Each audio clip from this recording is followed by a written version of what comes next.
Yes, good day. This is Srikanth. So, actually, just yeah, the continuation of the same thing, whatever we have discussed on last session. So, here we are just discussing on energy intensity, which is a major point we want to be discuss this.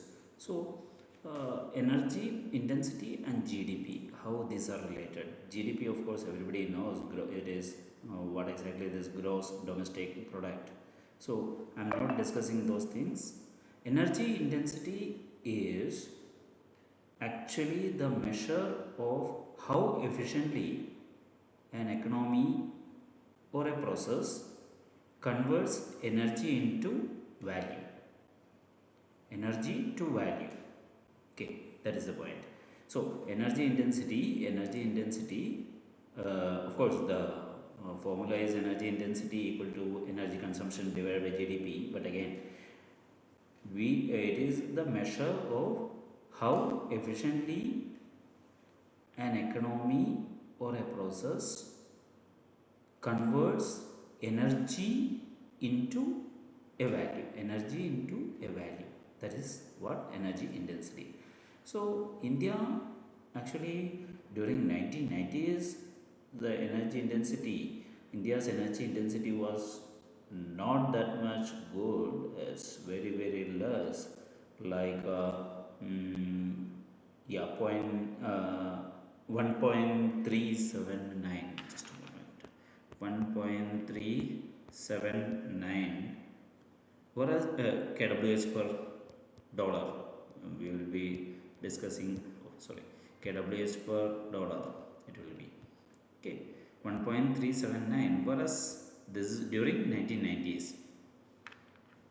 Okay, 1990s. Right now it changed during 2020 to 23. It got changed to 0.964 units per US dollar. Sorry, not rupees, it's US dollar. Okay. So this change is very much mandatory. Okay, and this is a great change also. From 1.379 to 0.964 is a great change within some 30 years. Okay. So we are actually, our aim is to decouple economic growth from energy consumption, that is producing more with less energy. See, energy, if we want to decrease the energy intensity, there are two ways. One is GDP should be high. GDP should be high. Second is energy consumption should be less. So, GDP, to increase GDP, there are many methods, many things we can do, including the production technologies and all those things, optimization techniques and all those things. Whereas in energy consumption, what we will do, we will be doing like uh, some energy saving measures. Okay. Now, India is successfully reducing its energy intensity through various BE initiatives. There are too many Bureau of Energy Efficiency initiatives, like yeah, one is actually Perform Achievement Trade Scheme, PAT scheme. Second is actually DSM, Demand Side Management, and there are a lot of things which we will be discussing on our next sessions. Next point is purchase power parity. Purchase power parity. This is something very good thing. Of course, yeah. Coming to this, so it is the relative value of currencies by measuring the cost of standard basket of goods and services across countries. So maybe some of your friends or somebody will be there in some foreign countries, like for example, one of my friend is he is in Dubai, and he was telling like there the medicine or medical field is the biggest problem for them. Like if they got some surgery or something, they want to pay too much. Okay, then if we just compare, that won't be similar to US, I mean the currency charges. It won't be similar to currency charges. Very simple example. Okay, so it just, you can see in this figure. Okay, one burger in US may cost around $5. Okay, but in India it may be costing something around 350 rupees.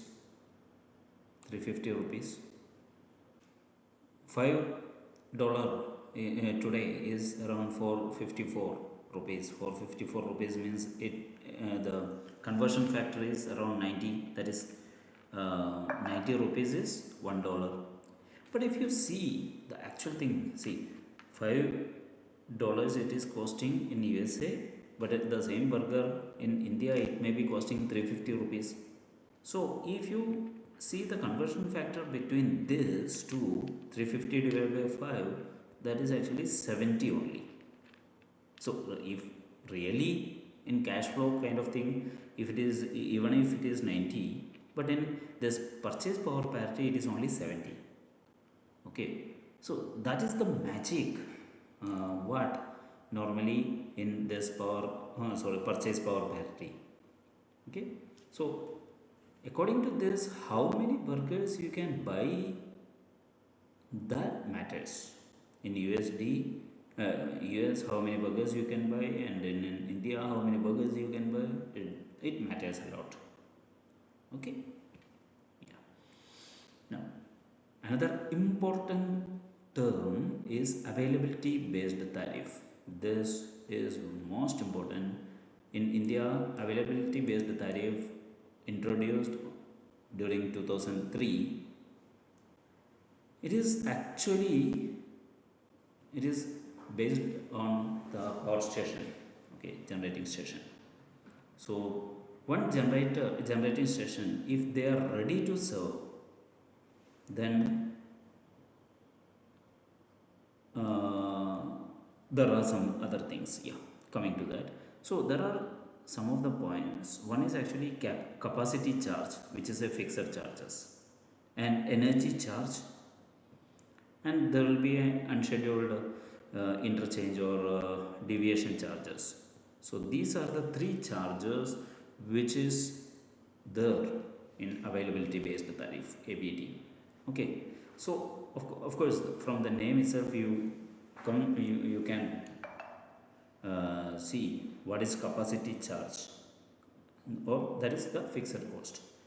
Whatever the generating capacity, that is fixed.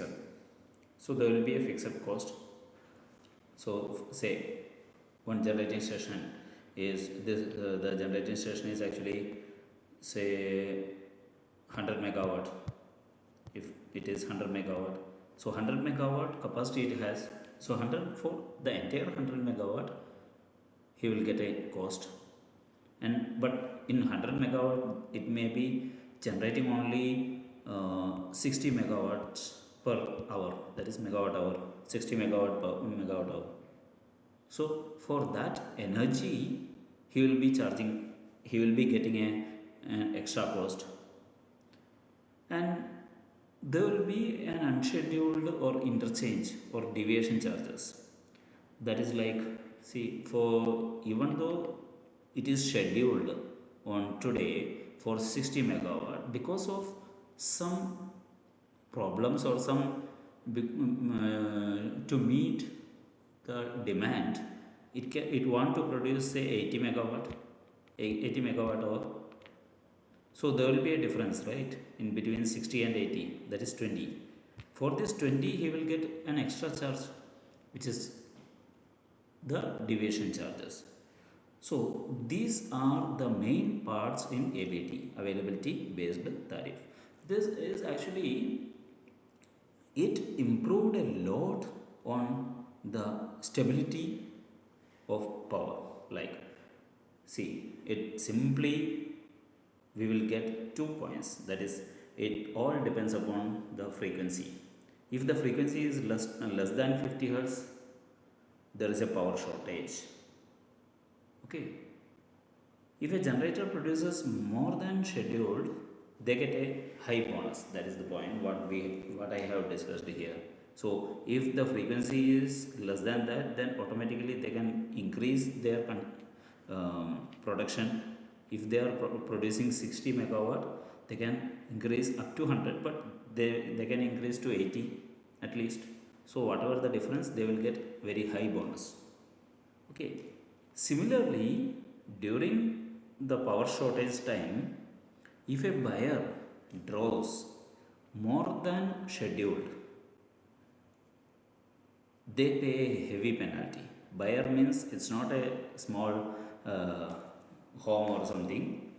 There are some other buyers, like from the central grid. If we are thinking from the central grid, state grid is a um, buyer.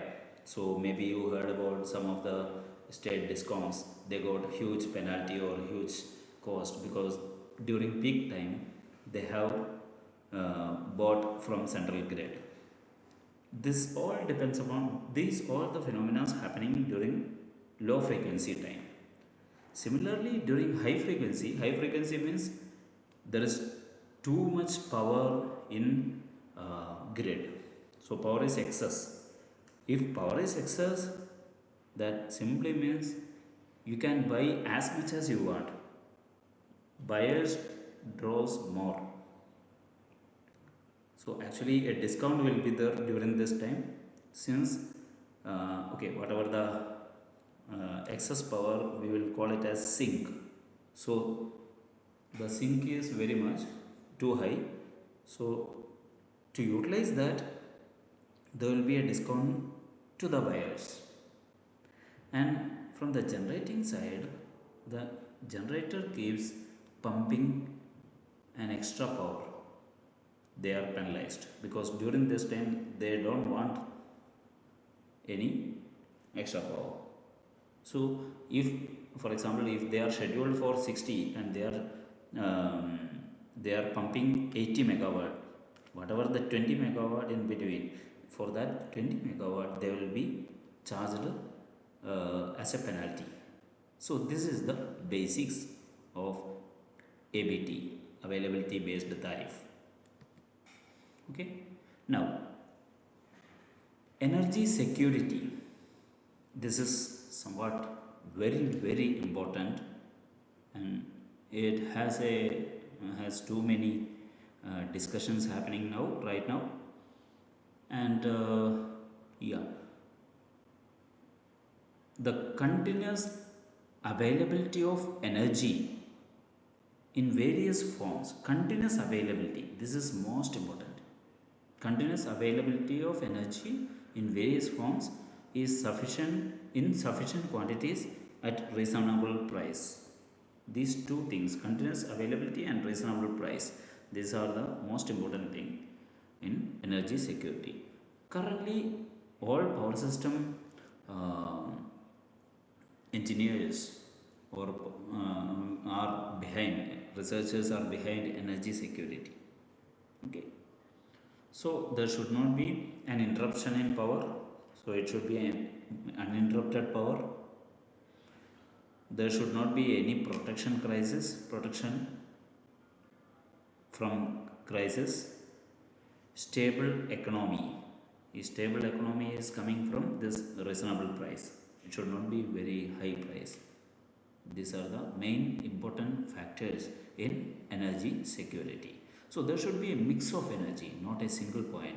So this is the point where we are right now, the importance of electrical vehicle, because many people are actually discussing electrical vehicle as not actually, they are actually taking electricity from the grid only, and grid is actually it's not like a carbon neutral. Of course the grid is not a carbon neutral, but the point is the mix, energy mix. Because if we are changing to electricity, then we can change to electricity from, for example, coal we can use, or what we can use nuclear power, we can use hydro. See, by using these things, we cannot run a vehicle, right? Right now, as of the technology available, of course, there was a technology previously. Steam engines were there, but it was a bulkiest thing, and right now we are not using that. Okay, so that is the importance of electrical vehicle. Right now we are using mainly here, we are in IC engines, we are mainly focusing, or we are using with the oil, whatever, petrol or diesel or gases. So instead of that, if we are just adding this, if you are using this EV, then we can somehow we can convert any of this coal, solar, wind, whatever, to electricity, and that electricity we can use. That is the point in this. Okay. Now, major challenges in energy sector. Of course, the gap between supply and demand. This is the first and important challenge. So this gap we should not be there. We should reduce as much as possible. Okay. Then import dependency, like just I have discussed, mainly on oil and gas. Oil and gas we don't have too much, and we are dependent on other countries. So something happened, that's why some war or something happened, our prices are increasing. Okay. Now, efficiency losses, that is transmission and T&D losses, we will be telling transmission and distribution losses.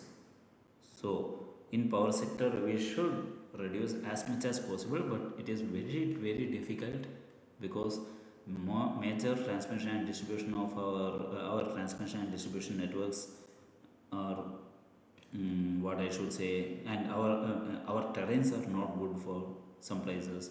Of course, T&D losses in some states it is very less, but in some states like Arunachal Pradesh and Assam, if we see, it is somewhat higher because of the terrain problems. Okay. Yeah.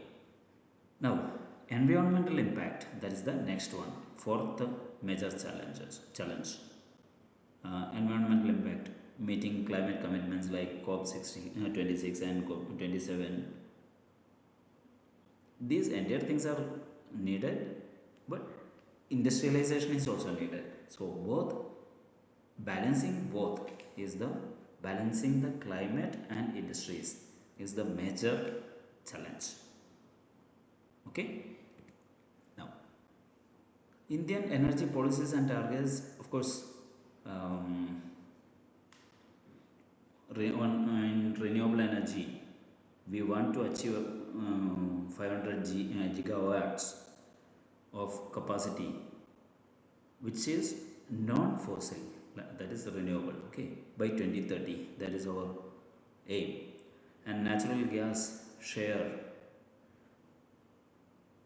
we should be reaching in 15%, and self-reliance like Atmanirbhar Bharat and all those things, through domestic coal production and green hydrogen. This is one of major important thing, green hydrogen, we will be discussing afterwards. And electric vehicle which can decarbonize the transport sector. More than decarbonization, the energy mix, that is most important, energy mix. Okay. So these are the policies and targets. Now, importance of energy conservation, of course you came to know now why it is most important. Energy saved is directly energy produced. So we will be that means 1 unit energy saved is equivalent to 2 units of energy generation. This is the rough calculation because of what we should say, all the efficiency if we are taking. Okay. because there are T&D losses and all those things. Of course, generator efficiency is there, and distribution efficiency is there. All this, if we are calculating 1 units in the customer side, if we save, that is equivalent to 2 units of generation. So we will be discussing it later. Now, immediate impact. Efficiency measures can be implemented faster than building a new power plant. That is most important. This has an immediate impact. Okay. And next is actually sustainability. Of course, directly reduces carbon footprint and helps resource preservation. That is the next point. Okay. Now coming to role of B, is created under Energy Conservation Act 2001. The mission is to institutionalize energy efficiency services and provide leadership. There are so many key programs. We will be discussing the entire things about this Bureau of Energy Efficiency on next chapter on the coming sessions. Okay. Thank you. So see you soon. Thank you very much.